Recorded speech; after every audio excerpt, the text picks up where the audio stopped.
नमस्कार शिक्षार्थियों, फिर से आज वस्तुनिष्ठ प्रश्नों की श्रृंखला में फिर से हम आज शुरू करने जा रहे हैं। जो 50 क्वेश्चनों की सीरीज़ थी उसमें से हमने 50 क्वेश्चन कर लिए थे। अब हम 51 से 100 तक करेंगे। तो आइए पहला क्वेश्चन देख लेते हैं। 51 क्वेश्चन, मानसर कितने होते हैं? शिक्षार्थियों, मानसर कितने होते हैं? मानसर 8 होते हैं। कितने होते हैं? 8 होते हैं। 52 क्वेश्चन है, किस विद्वान ने देवनागरी लिपि के स्थान पर रोमन लिपि स्वीकार करने का सुझाव दिया था? किस विद्वान ने देवनागरी लिपि के स्थान पर रोमन लिपि स्वीकार करने का सुझाव दिया था? Answer A is right answer, Sunit Kumar Chatterjee. Question number 53 है, माटी की मूर्तें शीर्षक से रेखा चित्र किस लेखक ने लिखा है? D is right answer, Ram वृक्ष बेनीपुरी। क्वेश्चन नंबर 54, परिंदे कहानी को हिंदी की पहली कहानी किस आलोचक ने माना है? Question number 8 right answer, Namvar Singh. Question number 55 है, मित्र संवाद पत्र साहित्य किनके बीच लिखे गए पत्रों का संग्रह है? क्वेश्चन, मित्र संवाद पत्र साहित्य किनके बीच लिखे गए पत्रों का संग्रह है? A is right answer, Ramvilas Sharma और केदारनाथ अग्रवाल के बीच लिखे गए पत्रों का संग्रह है। क्वेश्चन नंबर 56 है, लगता नहीं है दिल मेरा, लगता नहीं है दिल मेरा आत्मकथा की लेखिका है? कृष्णा अग्निहोत्री। हिंदी जाति की अवधारणा के पुरस्कर्ता कौन है? हिंदी जाति की अवधारणा के पुरस्कर्ता कौन है? C is right answer, Ramvilas Sharma. इनमें से कौन सी भाषा भारतीय संविधान की 8वीं अनुसूची में नहीं है? इनमें से कौन सी भाषा भारतीय संविधान की 8वीं अनुसूची में नहीं है? B is right answer, Bhojpuri.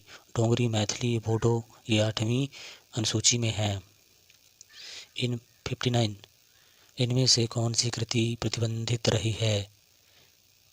B is right answer, चिंगारियाँ।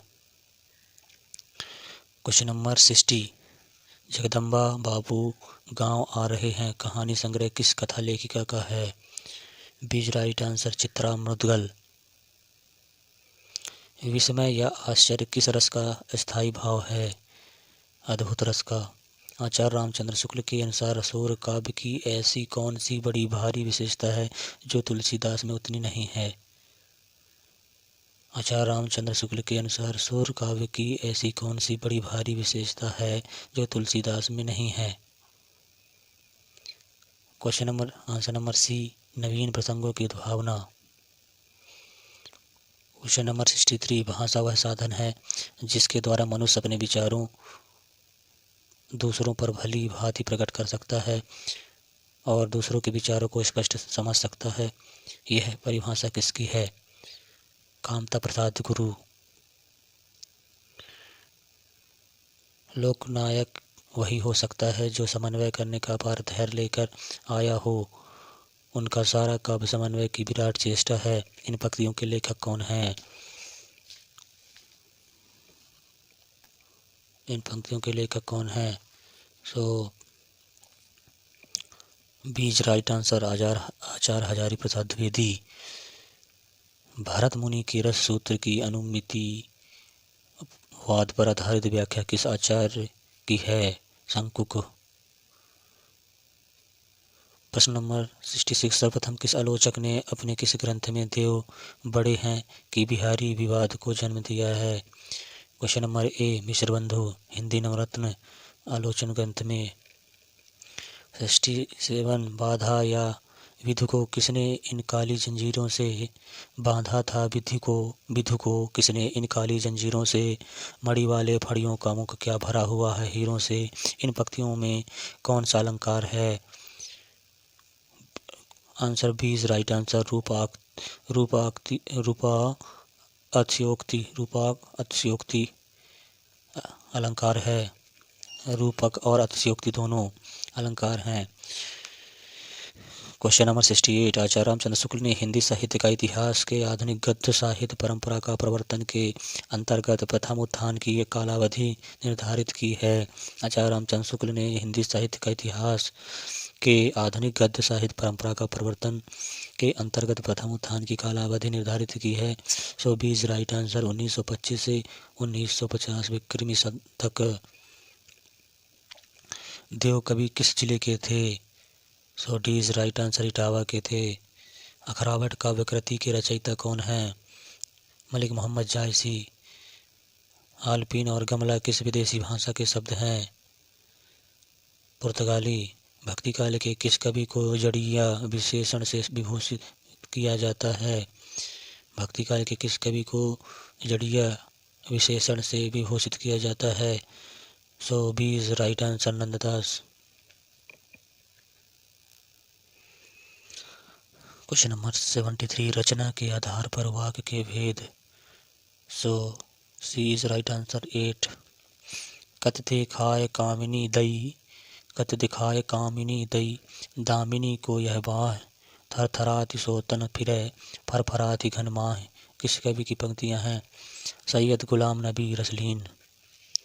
Hindi 75 question है। हिंदी के मध्यकाल भक्ति आंदोलन भारतीय चिंतन धारा का स्वाभाविक विकास है, यह मान्यता किसकी है? हिंदी के मध्यकाल का भक्ति आंदोलन भारतीय चिंतन धारा का स्वाभाविक विकास है, यह मान्यता किसकी है? आचार्य हजारी प्रसाद द्विवेदी। दंडी के काव्यशास्त्रीय ग्रंथ का नाम? काव्यदर्श। क्वेश्चन नंबर 77, 1954 में प्रकाशित नई कविता पत्रिका के संपादक थे? नरेश मेहता। खलटाही का दूसरा नाम है छत्तीसगढ़ी। खलटाही का दूसरा नाम है छत्तीसगढ़ी। स्वनिम का अर्थ होता है ध्वनि। स्वनिम का अर्थ होता है ध्वनि। गोस्वामी तुलसीदास के रघुनाथ गाथा रामचरितमानस की रचना किस उद्देश्य से की है? स्वतः सुखाय के लिए। क्वेश्चन नंबर 81, विरुद्धों का सामंजस्य। क्वेश्चन नंबर 81, विरुद्धों का सामंजस्य विषयक सिद्धांत किसने प्रतिपादित किया है? Question answer C is right answer, Ramchandra Shukla ने। विरुद्धों का सामंजस्य विषयक सिद्धांत किसने प्रतिपादित किया है? रामचंद्र शुक्ल ने। किस सूफी कवि की रचना में दोहा चौपाई के स्थान पर वर्वे चौपाई छंदबंद का प्रयोग हुआ है? किस सूफी कवि की रचना में दोहा चौपाई के स्थान पर वर्वे चौपाई छंद बंद का प्रयोग हुआ है? सो नूर मोहम्मद। सो क्वेश्चन नंबर 83, भट्टलोलट्ट द्वारा प्रतिपादित मत में कौन सा है? उत्पत्तिवाद। काव्य शोभाकारान धर्मालंकारात् पृच्छते, उक्ति के लेखक आचार्य दंडी। सदल मिश्र की भाषा की विशेषता है पूर्वीपन। 86 कविता की तीसरी आंख के रचनाकार प्रभाकर छौत्रे। 87 भक्तिकाल को हिंदी काव्य का स्वर्णयुग सर्वप्रथम किसने कहा? गृहर्षर ने। 88 हिंदी के काव्य भाषा परक समीक्षक का नाम? रामस्वरूप चतुर्वेदी। संवेदनात्मक ज्ञान और ज्ञानात्मक संवेदन सूत्र के प्रयोक्ता हैं मुक्तिबोध।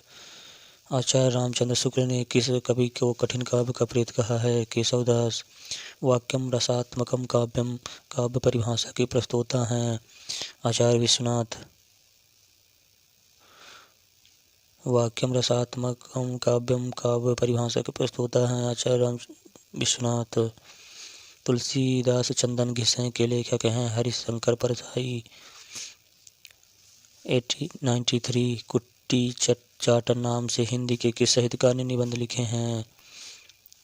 तो वासुदेव शरण अग्रवाल। वासुदेव शरण अग्रवाल। 94 बांगरू किस उपभाषा वर्ग की बोली है? सो पश्चिमी हिंदी। उदय भानुचरित के लेखक हैं इंशाअल्लाह खां। अमन का राग के लेखक हैं शमशेर बहादुर सिंह। कालक्रम इन रचनाओं का सही क्रम इंगित कीजिए। कालक्रमानुसार इन रचनाओं का सही क्रम इंगित कीजिए। तो वह सही कालक्रम के अनुसार मृगावती, पद्मावत, मधुमालती, चित्रावली। मृगावती, फिर पद्मावत, मधुमालती, चित्रावली। मृगावती, पद्मावत, मधुमालती, चित्रावली। सो नेक्स्ट है प्रकाशन वर्ष के अनुसार निम्नलिखित आत्मकथाओं का सही अनुक्रम बताइए। तो राइट आंसर डी, अर्धकथानक टुकड़े टुकड़े दास्तान, अर्धकथानक टुकड़े टुकड़े दास्तान, आज के अतीत मुड़कर देखता हूँ। अर्धकथानक टुकड़े टुकड़े दास्तान, आज के अतीत मुड़कर देखता हूँ। प्रकाशन वर्ष के अनुसार निम्नलिखित महाकाव्यों का सही अनुक्रम बताइए। प्रिय प्रवास, साकेत, कामायनी, उर्वशी। प्रिय प्रवास, साकेत, कामायनी, उर्वशी। सो 100 क्वेश्चन। स्पर्श व्यंजनों को उच्चारण स्थान के आधार पर कितने भागों में बांटा गया है? 5। क्वेश्चन नंबर लास्ट है, राम नरेश त्रिपाठी ने हिंदी, उर्दू, बांग्ला और संस्कृत की लोकप्रिय कविताओं का संकलन कितने भागों में किया है? राम नरेश त्रिपाठी ने हिंदी, उर्दू, बांग्ला और संस्कृत की लोकप्रिय कविताओं का संकलन कितने भागों में किया है? 8। सो धन्यवाद शिक्षार्थियों, हमारी वस्तुनिष्ठ हिंदी साहित्य की सीरीज आज यहीं तक। नेक्स्ट मिलते हैं। धन्यवाद।